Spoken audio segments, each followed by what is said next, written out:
स्वतःची जिम्मेदारी काय. तुम्ही व्यक्तिगत संबंध आणि पक्षीय संबंध हे वेगळ्या वेगळ्या पातळीवर ठेवता.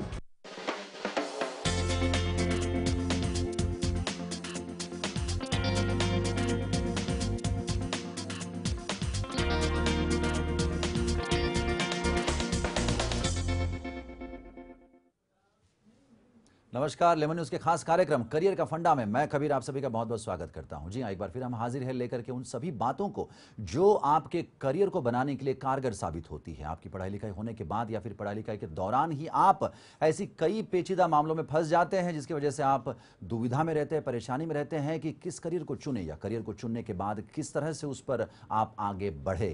तो चिंता मत कीजिए, उन सभी बातों को लेकर के हम हाजिर एक बार फिर से आपके अपने पसंदीदा कार्यक्रम करियर का फंडा में।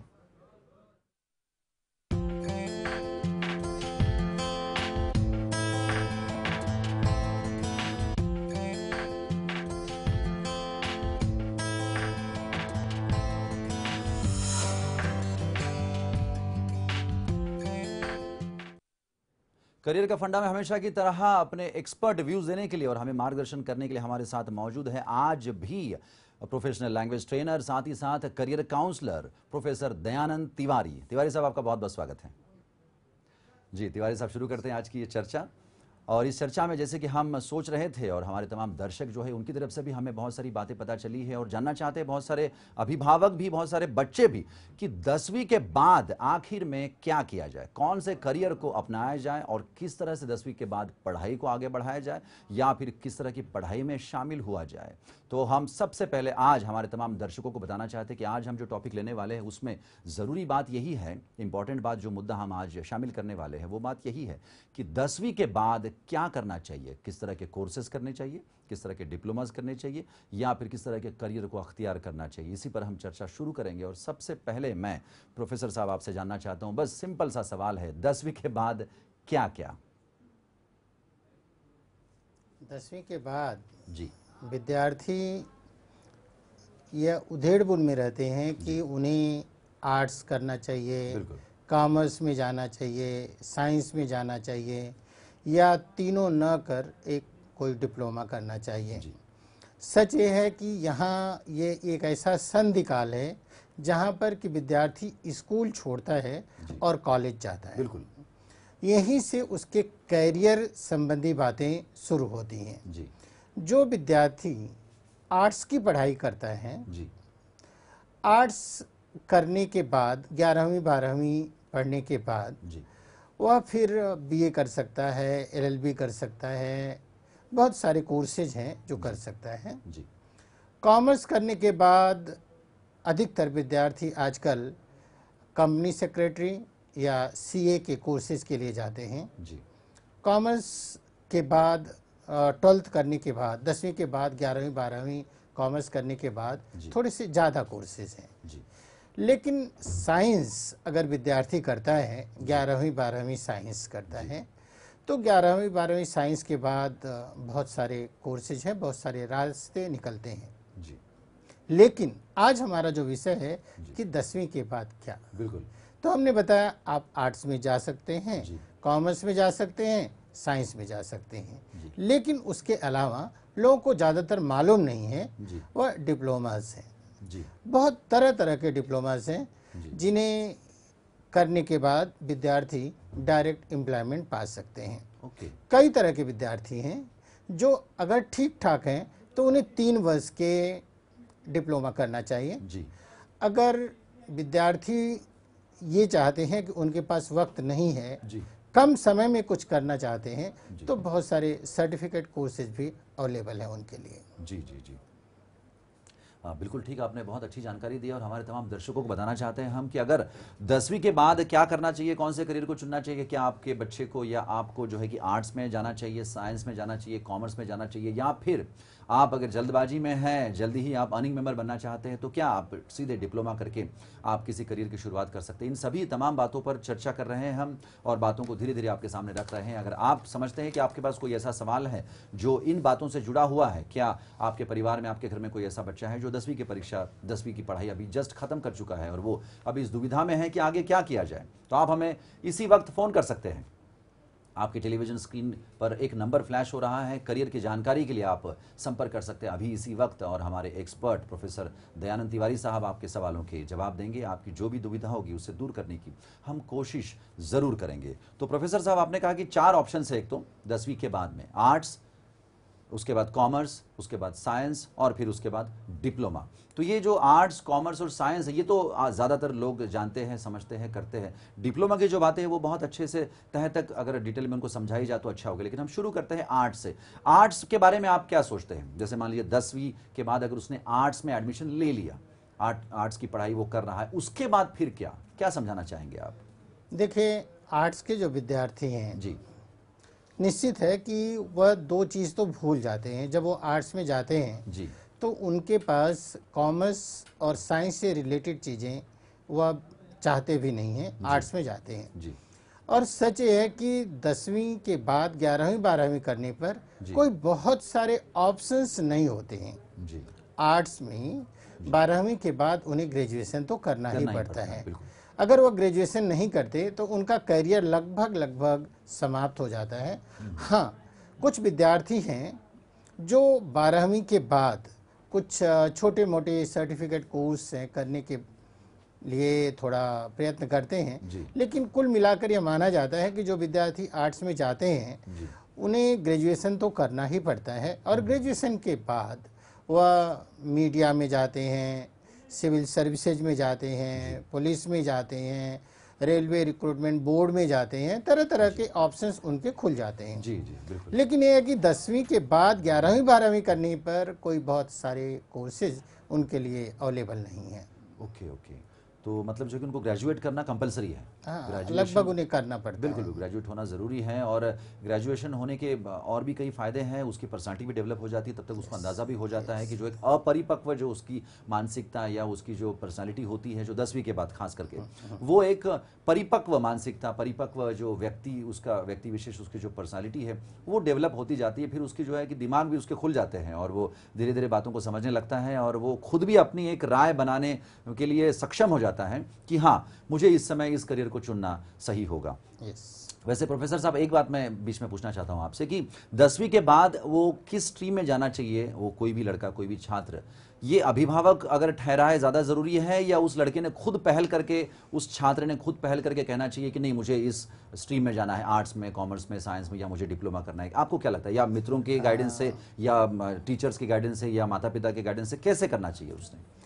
ये आपने एक बहुत ही वैल्यूएबल सवाल किया है। जी जो भी पेरेंट्स इस समय जी हमारे साथ हैं, जुड़े हुए हैं, देख रहे हैं, जी मैं उनसे निवेदन करूंगा कि 10वीं के बाद विद्यार्थियों के ऊपर थोपा नहीं जाए। बिल्कुल। पहले उन्हें आप समझें और उनके किसी भी ढंग से उन्हें आप करियर काउंसलर के पास ले जाएं। जी जी। करियर काउंसलर उनके भीतर क्या छुपा है वह उसे जान लेता है जी। और जानने के बाद वह बताता है कि इन्हें इस फील्ड में जाना चाहिए। ओके। यदि मान लीजिए कि आप करियर काउंसलर के पास नहीं भी ले जाते हैं जी। तो मैं इतना तो जरूर निवेदन करूंगा जी। कि आप उन्हें डॉक्टर बनाना चाहते हैं, इंजीनियर बनाना चाहते हैं और वो बनना नहीं चाहता, जी बिल्कुल, तो ऐसे समय में बहुत आवश्यक होता है कि आप उनके मन को टटोलिए। ओके। और मन को क्या टटोलना है, छोटे बच्चे होते हैं, उनके सामने बहुत सारे करियर के बारे में आपको बताना चाहिए। जी, ऑप्शंस रख दे, ऑप्शंस रखना चाहिए और उसमें जो उनको पसंद आए, उस क्षेत्र में जो सक्सेस लोग हैं उनके बारे में बताना चाहिए। मैं तो कहूँगा 10वीं के बाद जो सक्सेसफुल लोग हैं उनकी ऑटोबायोग्राफी उन्हें देनी चाहिए और उन्हें कहना चाहिए कि आप इसको पढ़ो। और बहुत सारे करियर के ऑप्शंस की किताबें अवेलेबल है मार्केट में, उन्हें देनी चाहिए और विद्यार्थी अपनी रुचि के अनुसार डिसाइड कर ले और वह जो डिसीजन लेता है वह फाइनल है। मैं इतना भी कहना चाहता हूँ कि विद्यार्थी चाहे वह आर्ट्स का हो, साइंस का हो, कॉमर्स का हो, डिप्लोमा का हो, जो सक्सेस है जी। उसके पास सफलता चलकर आती है। बिल्कुल। लेकिन जो कुछ भी करता है, कैसे भी करता है, वह चाहे किसी भी स्ट्रीम का विद्यार्थी हो, वो बहुत सक्सेस नहीं हो पाता। जी जी, बिल्कुल बिल्कुल बिल्कुल ठीक कहा आपने। आर्ट्स के जो विद्यार्थी हैं वो ग्रेजुएशन ज़रूर करें। इसके बाद प्रोफेसर साहब आपसे जानना चाहते हैं कि जो कॉमर्स स्ट्रीम के अगर विद्यार्थी है, मान लीजिए 10वीं के बाद किसी छात्र ने, किसी अभिभावक ने अपने बच्चे के लिए ये चुन लिया कि मैं अपने बच्चे को मैं कॉमर्स में डालना चाहता हूँ, और कॉमर्स में डाल दिया उन्होंने 10वीं के बाद, जिस तरह से हम आज बातें चर्चा कर रहे हैं, कॉमर्स में जाने के बाद किस तरह से वो अपने करियर को आगे देख सकता है, क्या करेगा वो? जी बताइए। देखिए, आज तो आपको मालूम है कि यह युग ही कॉमर्स का युग है। आज कॉमर्स के युग में बहुत सारे विद्यार्थी हैं जो कंपनी सेक्रेटरी करते हैं, सीएस करते हैं। जी। बहुत सारे विद्यार्थी हैं जो सीए की तैयारी, सीपीटी की तैयारी करते हैं। सीए बनने के लिए पहला पड़ाव है सीपीटी की तैयारी करना, वह सीपीटी की तैयारी करते हैं। जी। बहुत सारे विद्यार्थी हैं उसमें टैक्सेशन है, टैक्सेशन की तैयारी करते हैं। बहुत सारे हैं इंश्योरेंस में जाना चाहते हैं, वो इंश्योरेंस की बातें करते हैं। 12वीं के बाद वो इंश्योरेंस और दूसरे जो फील्ड है उससे रिलेटेड एक्चुरियल साइंस वगैरह करना चाहते हैं। तो कॉमर्स करने के बाद विद्यार्थी अगर ग्रेजुएशन नहीं भी करना चाहता, उससे रिलेटेड कोर्सेज बहुत सारे अवेलेबल हैं, वह कर सकता है। जी। लेकिन ये जरूर है कि जब वह कॉमर्स लेता है तो अगर उसके मन में ये सब चीजें नहीं है, वह सिर्फ कॉमर्स इसलिए लेता है कि उसके दोस्त ले रहे हैं, उसके फ्रेंड्स ले रहे हैं, अक्सर आजकल ऐसा हो रहा है, तो निश्चित है कि वो बहुत खतरनाक भी होता है। क्योंकि खाली ग्रेजुएशन, खाली एमकॉम करने के बाद विद्यार्थी का अगर कुछ स्पेशलाइजेशन नहीं है, अगर वह पढ़ाई करते समय कुछ चीजें सीखी नहीं है, कुछ सर्टिफिकेट कोर्स, कुछ डिप्लोमा के कोर्सेज अगर उसके पास नहीं है, तो वह फंस जाता है और 10,000, 5,000, 15,000, 20,000 में वह जिंदगी भर रह जाता है, टाइपिस्ट बनकर और क्लर्क बनकर। बिल्कुल बिल्कुल ठीक कहा आपने। बिल्कुल। तो जो है कि अगर आप अपने ज़िंदगी में अपनी मंजिल की ओर जो है कि दौड़ करके पहुंचना चाहते हैं जल्दी से जल्दी, और बहुत ही अच्छी एक लाइफ जीना चाहते हैं जिसमें आपकी सुख सुविधा, आपके कंफर्ट, आपकी लग्जरी, आपकी सारी ज़िंदगी भर की ऐशो आराम हो, नाम हो, स्टेटस हो, वो सब बातें हो जो आपको एक हाई प्रोफाइल ज़िंदगी मुहैया करवाती है, तो उसके लिए आपको जो है कि इन सभी बातों को ध्यान में रखना बहुत ज़रूरी होगा, ऐसा मैं समझता हूँ, ऐसे हमारे एक्सपर्ट समझते हैं। कबीर जी, मैं एक बात और इन लोगों को सलाह देना चाहता हूँ कि विद्यार्थियों के जीवन में 11वीं और 12वीं कैरियर ईयर माना जाता है। ओके, बिल्कुल। चाहे वह जिस भी फील्ड का विद्यार्थी हो, अगर उसे 11वीं 12वीं में ठीक ठीक सही सही मार्गदर्शन नहीं मिला, तो बच्चा निश्चित है कि भटक जाता है। ओके। उसको स्पष्ट हो जाना चाहिए 12वीं तक पढ़ते पढ़ते उसे यह क्लियर कर ही लेना चाहिए कि उसे क्या करना है आगे चलकर। बिल्कुल बिल्कुल ठीक कहा आपने। बहुत अच्छी बात आपने बताई कि 11वीं और 12वीं ये जो वक्त होता है किसी भी छात्र के जीवन में, खास करके अभिभावक जो भी हमारे प्रोग्राम को देख रहे हैं इस वक्त, जो भी पेरेंट्स हमारे इस कार्यक्रम को देख रहे हैं, वो ये बात समझ ले कि अगर आपके बच्चे अगर 11वीं 12वीं में पढ़ रहे हैं तो आपके लिए बहुत ही क्रूशियल ऐसा वक्त है, बहुत ही इंपॉर्टेंट, बहुत ही संवेदनशील ऐसा वक्त है। और ऐसे वक्त में आपको बहुत ज़्यादा ज़रूरी है कि आप अपने बच्चे की तरफ ध्यान दें ज़्यादा से ज़्यादा, और उसके आप करियर को लेकर के जो है कि कहीं ना कहीं किसी न किसी तरीके से जो है कि आप तैयारियां करना शुरू कर दें। चाहे आप उसे काउंसलिंग करें, चाहे आप उसके अभ्यास के लिए उसको तैयारी करवाएं, पूर्व तैयारी करवाएं, चाहे जैसे भी उसे प्रिपेयर करवाएं कि आने वाले समय में 11वीं 12वीं के जो बेस पर आधारित उसका जो करियर होगा वो बहुत ज़्यादा स्ट्रांग और बहुत ज़्यादा सक्सेसफुल होगा। क्यों प्रोफेसर साहब? यस। तो चलिए आगे बढ़ते हैं। इसके बाद हम बात करेंगे साइंस की। साइंस भी अपने आप में एक बहुत ही अनोखा और बहुत ही इंटरेस्टिंग ऐसा ये स्ट्रीम वाला सब्जेक्ट है। और साइंस की अगर आप पढ़ाई लेते हैं 10वीं के बाद में खास करके, तो साइंस की पढ़ाई करते करते या साइंस की पढ़ाई होने के बाद प्रोफेसर साहब आप क्या समझते हैं कि किस तरह के रास्ते खुल जाते हैं किसी भी छात्र के लिए? देखिए, मैं तो ये कहना चाहता हूँ कि पेरेंट्स अगर कंफ्यूज है, वह नहीं समझ पा रहे हैं, तो उसे सबसे पहले अपने बच्चे को साइंस में डाल देना चाहिए। अच्छा, मतलब आर्ट्स और कॉमर्स में बिल्कुल ना डाले? नहीं, ऐसा नहीं है, ऐसा नहीं है।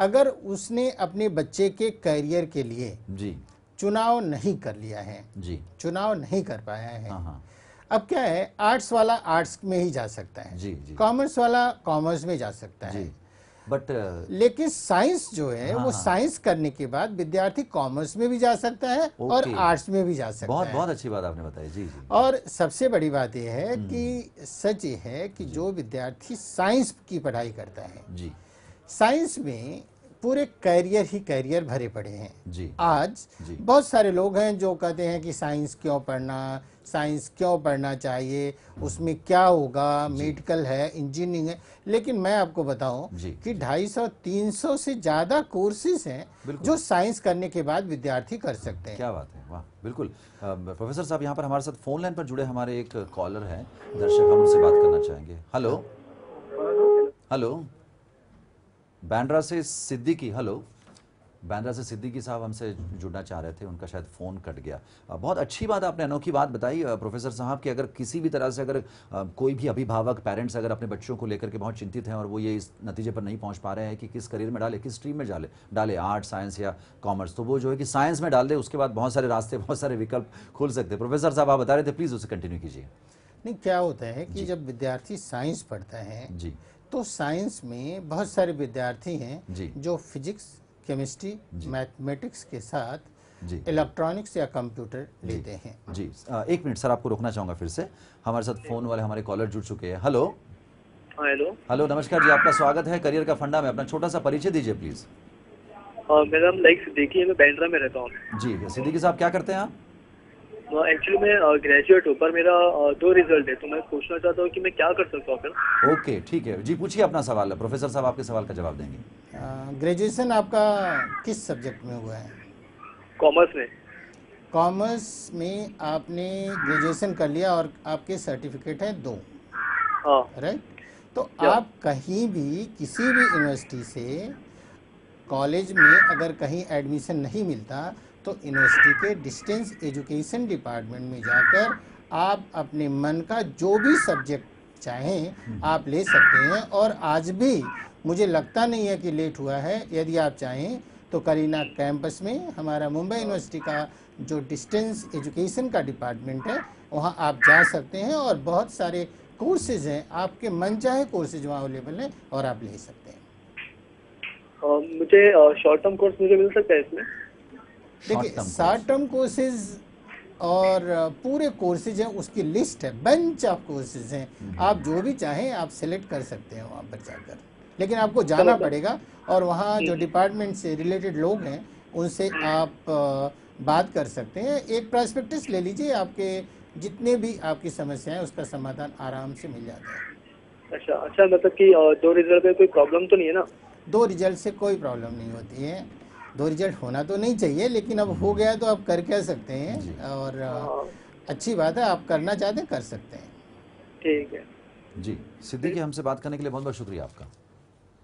तो प्रोफेसर साहब, इस तरह की जो समस्या है ये आती रहती है और इन समस्याओं के लिए हम आपसे रिक्वेस्ट करते रहेंगे कि ज़रूर आप इनके सवालों के जवाब देकर के इन्हें संतुष्ट करें और इन्हें हर तरीके से मार्गदर्शन मुहैया करवाने की कोशिश करें। एक बार फिर हम हमारे तमाम दर्शकों को बताना चाहते हैं कि इस कार्यक्रम के माध्यम से आप जुड़ सकते हैं हमारे साथ। आपके टेलीविजन स्क्रीन पर एक नंबर फ्लैश हो रहा है, उस नंबर को आप डायल करें। अभी इसी वक्त किसी भी करियर की समस्या के विषय में आप हमारे करियर काउंसलर, हमारे एक्सपर्ट, विशेषज्ञ प्रोफेसर दयानंद तिवारी साहब से बातें कर सकते हैं सीधे तौर पर। और इस वक्त आज हम बातें कर रहे हैं 10वीं के बाद क्या। इसी कड़ी में हम बातें कर रहे थे कि साइंस स्ट्रीम अगर लेते हैं आप, उसके बाद में क्या क्या रास्ते खुलते हैं। प्रोफेसर साहब, अभी हम बात कर रहे थे कि जो विद्यार्थी 11वीं 12वीं में फिजिक्स, केमिस्ट्री, मैथमेटिक्स की पढ़ाई करते हैं और उसके साथ साथ इलेक्ट्रॉनिक्स या कंप्यूटर लेते हैं जी, तो उनका तो निश्चय हो जाता है उन्हें कहीं ना कहीं इंजीनियरिंग में ही जाना है। ओके।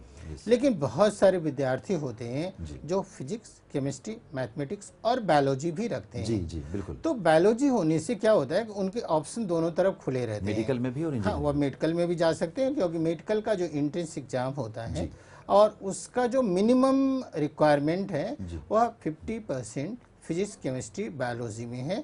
और इंजीनियरिंग में जो विद्यार्थी जाना चाहते हैं, पिछली साल तक तो 50% था, लेकिन जस्ट अभी 1 साल से सरकार ने इंजीनियरिंग में जो प्रवेश कम हो रहे हैं उसे और आगे ज़्यादा करने के लिए उन्होंने 45% कर दिया है। बहुत अच्छी बात तो है। अब जो विद्यार्थी, माफी चाहूंगा, हमारे साथ एक और हमारे कॉलर जुड़ रहे हैं, उनसे बात कर लेते हैं। Hello hello hello hello hello जी, आप अपना परिचय देने से पहले मैं आपसे गुजारिश करता हूं, अपने टेलीविजन सेट का आवाज आप प्लीज बंद कर दीजिए। हेलो, अपने टेलीविजन सेट का आवाज आप प्लीज बंद कर दीजिए। Hello hello. अपने टेलीविजन सेट का आवाज आप बंद कर दीजिए प्लीज। हाँ हाँ सर, कर दिए जी, बदल। अपना परिचय दीजिए प्लीज छोटा सा। सर मैं भागवत गायकवाड़ हूँ। जी, क्या कहा आपने? भागवत गायकवाड़ हूँ सर, सोलापुर से। अच्छा ठीक है, बताइए क्या सवाल है आपका और आपने क्या किया अभी तक? आप मैं बीकॉम फर्स्ट ईयर हूँ सर। बीकॉम फर्स्ट ईयर के स्टूडेंट हैं आप? हाँ, कॉमर्स में। जी, तो आप चाहते क्या है, करना क्या क्या चाहते चाहते हैं हैं? बताइए। सर आगे मुझे ये आगे मुझे कुछ मालूम नहीं है सर। अच्छा, देखिए, आप अगर बीकॉम फर्स्ट ईयर के विद्यार्थी हैं, हाँ यदि आप सीए करना चाहते हैं तो वहाँ पर आस-पास में आप पता कर लीजिए, सीपीटी के कोर्सेज होते हैं सीए बनने के लिए। आप सीपीटी कर सकते हैं। अगर आपने सीपीटी की परीक्षा पास कर ली तो उसके बाद 2 और परीक्षाएं होती हैं, आप सीए बन सकते हैं। यदि आप चाहते हैं, अगर आपकी इंग्लिश थोड़ी ठीक-ठाक है, तो आप कंपनी सेक्रेटरी का काम कर सकते हैं। सीएस का कोर्स होता है, आप कर सकते हैं। और आप अपनी पढ़ाई जारी रखते हुए ये कोर्सेज कर सकते हैं। जी, हाँ, तो सर। आप समझ गए? हाँ सर, समझ गए सर। जी जी, तो आप ये जो सीपीटी वाली बात सर ने बताई है, आप वहाँ ज़रूर संपर्क करें। और जो सीए के लिए, अगर आप सीए में इंटरेस्टेड हैं, सीए भी है जो चार्टेड अकाउंटेंट जिसे हम कहते हैं, उसके अलावा सीएस है, कंपनी सेक्रेटरीट। यस। ठीक है, तो दोनों में आप जो है कि अपनी आगे की जो पढ़ाई पूरी कर सकते हैं और करियर बना सकते हैं। आपका बहुत बहुत शुक्रिया कॉल करने के लिए। हमारे तमाम दर्शकों को एक बार फिर बताना चाहते हैं हम कि करियर का फंडा में आप हमें कॉल कर सकते हैं और करियर से रिलेटेड कोई भी बात आप हमसे पूछ सकते हैं। और खास करके आज हम जिन विषयों पर बात कर रहे हैं वो हैं 10वीं के बाद क्या, आर्ट्स, कॉमर्स, साइंस, या फिर सीधे आप डिप्लोमा करके कहीं नौकरी करें। तो इन सभी विषय पर चर्चा हम कर रहे हैं। हमारे साथ मौजूद है हमारे विशिष्ट अतिथि, हमारे expert career counsellor professor Dayanand Tiwari. Tiwari साहब, सिलसिला हम जारी करते हैं फिर से। साइंस के बाद वाली जो बातें आप कर रहे थे उसे प्लीज़ कंटिन्यू कीजिए। तो मैं ये बता रहा था जी। कि यहाँ पर मेडिकल और इंजीनियरिंग के कोर्सेज तो हैं ही, जी क्योंकि जो भी पढ़ाई है वो जी। 10वीं के बाद 11वीं 12वीं साइंस करने के बाद जी। विद्यार्थी कर सकते हैं। जी। हमारे पास एक और ऑप्शन है जो मैं लोगों को बताना चाहता जी, हूँ जी। कि 10वीं के बाद जी। बहुत सारे लोग हैं जो बहुत बड़ी पढ़ाई नहीं कर सकते, जी। वे लोग डिप्लोमा में जा सकते बिल्कुल हैं। बिल्कुल, यस। और डिप्लोमा में जाना एक वाइज डिसीजन है।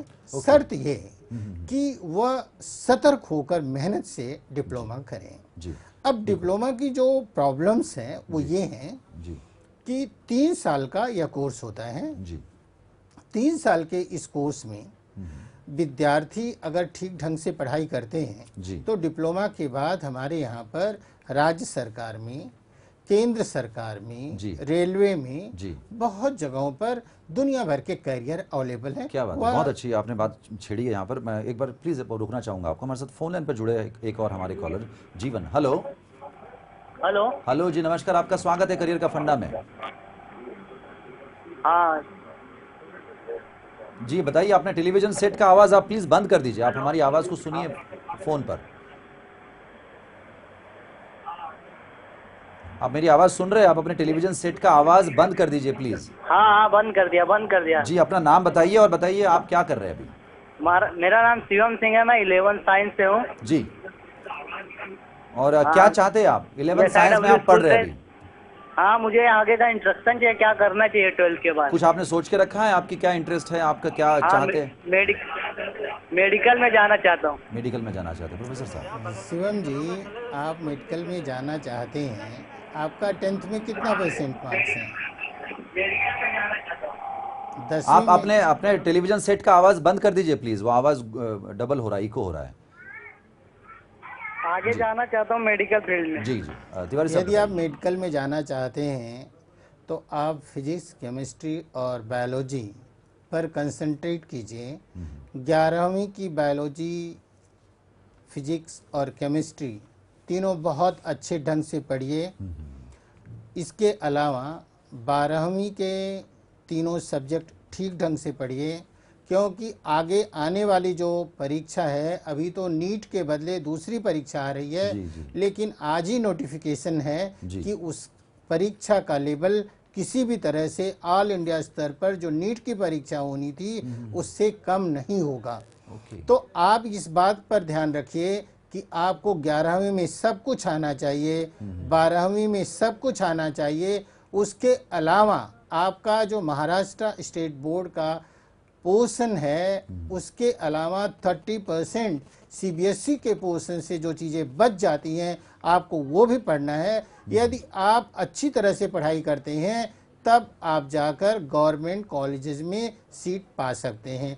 गवर्नमेंट कॉलेज में मैं इसलिए कह रहा हूँ कि वहाँ पर फीस बहुत कम है। बिल्कुल बिल्कुल। नहीं तो आप जब प्राइवेट कॉलेज में जाएंगे तो वहाँ पर फीस बहुत ज़्यादा है। और सच बात यह है कि सीटें मेडिकल में बहुत कम होती हैं, खासतौर से MBBS में। तो इसमें बहुत सारे ऑप्शन भी है। मैं आपको ये भी बताना चाहता हूँ कि 12वीं साइंस में अगर आप अच्छा करते हैं तो उसके बाद आप MBBS कर सकते हैं, BDS कर सकते हैं, BMS कर सकते हैं, BHMS कर सकते हैं, BUMS कर सकते हैं, B Pharma कर सकते हैं। बहुत सारे कोर्सेज। डॉक्टर तो आप जरूर बन जाएंगे, लेकिन कौन सा डॉक्टर आप बनेंगे वह आपके मेहनत, आपके मार्क्स स्कोरिंग, पढ़ाई और आपके स्कोरिंग के ऊपर निर्भर करता है। जी जी, मुझे लगता है कि शिवम को ज़रूर ये बातें समझ में आ गई होगी और वाकई में बहुत अच्छे से आपने समझाया तिवारी साहब। आर्ट्स, कॉमर्स, साइंस तीनों स्ट्रीम्स के बाद अब हम बात करना चाहेंगे डिप्लोमा की। अगर सीधे तौर पर अगर हम कहें 10वीं के बाद अगर किसी को अगर डिप्लोमा करना है या उसको गाइड करना है हमें आर्ट्स, कॉमर्स, साइंस के अलावा, अगर उनको किसी तरीके से जल्दी अपने करियर को अगर बनाने की अगर बहुत जल्दी है तो उनके लिए हम डिप्लोमा की बात करते हैं। लेकिन उससे पहले हमारे साथ फोन लाइन पर हमारे एक और कॉलर जुड़े हैं, हम उनसे बात कर लेते हैं। हेलो हेलो हेलो हेलो जी, नमस्कार, आपका स्वागत है करियर का फंडा में। अपना परिचय दीजिए छोटा सा। जी, मेरा नाम हेमा है और मैं बॉम्बे से बोल रही हूँ। मैं अपने बेटे के लिए पूछना चाहती हूँ। जी पूछिए मैडम प्लीज। मेरा बेटा 10th में उसके 99% थे जी और 12th में उसको 88% आए जी जी साइंस से। जी तो अभी वो IT फर्स्ट ईयर कर रहा है, तो उसके लिए भविष्य में क्या ठीक रहेगा भैया? जी बिल्कुल प्रोफेसर साहब। नहीं, वो IIT में है या IT, क्या आप बताना चाहिए, कहाँ क्या कर रहे हैं? अभी फिलहाल वो क्या कर रहा है? जी, अभी वो IT फर्स्ट ईयर में काम कर रहा है। पढ़ाई कर रहे हैं ना? जी, IT फर्स्ट ईयर कर रहा है, तो उसके लिए IT ठीक रहेगा? IIT फर्स्ट ईयर में है वो अभी ना? जी, IT IT मतलब इंफॉर्मेशन टेक्नोलॉजी की बात कर रहे हैं? जी जी। देखिए अच्छा। IT, अभी आपकी बात समझ में आई है। अगर वो IT कर रहे हैं तो उन्हें 4 साल तो पढ़ाई करनी है। और आपको मालूम है कि आज हमेशा जो हमारी इंफॉर्मेशन टेक्नोलॉजी है उसकी तकनीकी बहुत सारी बदलाव आ रहे हैं। तो अभी पहले फर्स्ट ईयर में तो उन्हें कुछ भी नहीं करना चाहिए। First year, second year, third year उन्हें ठीक ढंग से पढ़ाई करनी चाहिए। और first year, second year, third year में आप इस बात का ज़रूर ध्यान रखें कि उन्हें किसी भी हालत में किसी भी सब्जेक्ट में न कम मार्क्स मिले न KT मिलना चाहिए। और जब एक बार उन्होंने इंफॉर्मेशन टेक्नोलॉजी में थर्ड ईयर कर लिया तो चौथे साल कैंपस सिलेक्शन होता है, जो IT कंपनीज हैं। खास तौर से आप जानते हैं TCS, कैटजेमिनी, लार्सन टोब्रो, ये जो कंपनीज हैं, जितनी बड़ी कंपनी में उनका पहले सिलेक्शन होगा, कैंपस सिलेक्शन होगा, वो बेहतर है। और मैं आपको ये भी सलाह देना चाहता हूँ कि सबसे पहले उनका जहाँ सिलेक्शन होता है उसे एक बार अच्छी फर्म में ज्वाइन करने दीजिए। और जब एक बार वह अच्छे फर्म में ज्वाइन करेंगे, अच्छे अनुभव होंगे, एक्सपीरियंस उनके अच्छे होंगे और निश्चित है कि वह आगे बढ़ते ही जाएंगे। बहुत बहुत बढ़िया तरीके से आपने हमारे कॉलर को समझा दिया। प्रोफेसर साहब को बहुत बहुत शुक्रिया। आर्ट्स, कॉमर्स, साइंस और फिर डिप्लोमा के भी कई सारे पहलू, कई सारी बातें जो हम शामिल करना चाहते थे, लेकिन वक्त की कमी की वजह से हम इस वक्त यहीं पर रुकना चाहेंगे। लेकिन फिलहाल इन तमाम बातचीत के लिए, तमाम एक्सपर्ट व्यूज़ के लिए हम हमारे जो विशिष्ट अतिथि गेस्ट है career counsellor professor Dayanand Tiwari साहब, उनका बहुत बहुत शुक्रिया अदा करना चाहते हैं। तिवारी साहब का बहुत बहुत शुक्रिया। और लेमन न्यूज़ के तमाम दर्शकों को बताना चाहते हैं कि करियर का फंडा के साथ आप जुड़ सकते हैं फिर एक बार हमारे साथ टेलीफोन से। लेकिन फिलहाल अभी हम रुकते हैं यहीं पर। देखते रहिए लेमन न्यूज़। धन्यवाद, नमस्कार।